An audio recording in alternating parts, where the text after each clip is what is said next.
Hi everyone, my name is Shepard. This is Madelyn Rose and Melody Astle behind the camera. We're with the Registrar's office with the Arkansas Archaeological Survey.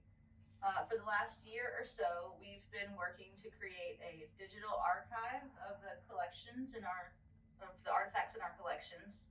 To do that, we've been using the Artex Space Spider. It's a 3D scanner.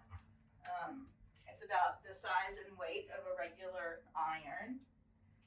It's a structured blue light scanner, which means that we can use it in our offices under normal light. We don't need any special kind of setup. It takes about 7 frames per second using the cameras on this side here. And Madelyn is going to give you a preview of the process. So initially we will place the artifact on this turntable. We use a turntable to help with fluidity in the images. I'll turn it on and it'll show up on the screen here what I'm scanning. So as I'm scanning, I'll slowly turn the turntable and I'll stop scanning. And then I can scan again, and the images will auto-align to the previous images. And the base will automatically be removed in the final file. We usually scan between golf ball to basketball size objects. We can scan larger objects. We will just have to manually go in and stitch the files together because they will be so large in the end process. And scanning time depends on the size of the object. It can take anywhere from a couple hours to a full day's worth of work.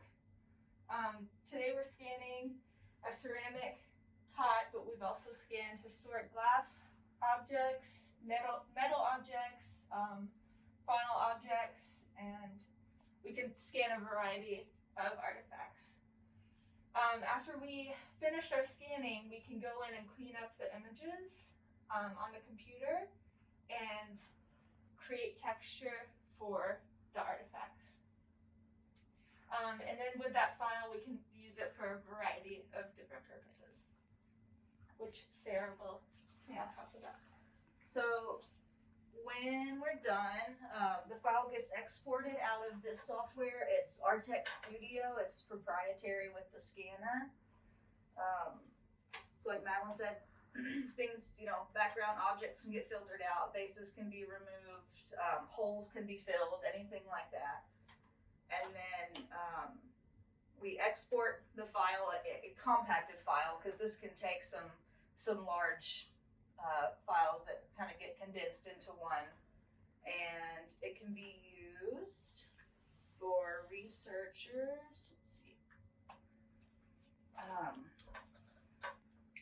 and students, and really anybody to be able to view the artifact. So this is the finished 3D rendering of the effigy pot. You can zoom in with these tools, zoom out. You can adjust the lighting to show different views. You can actually take accurate measurements to the millimeter.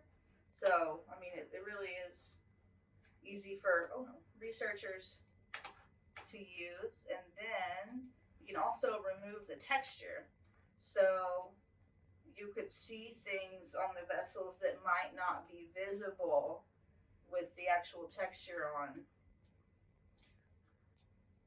nodes and scars, and there are some that we've been able to see some small punctations that we didn't see before.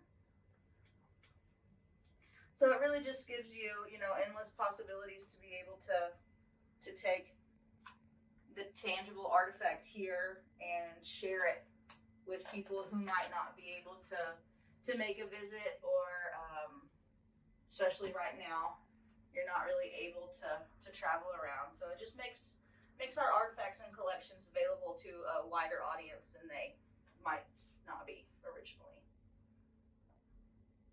Thanks for watching.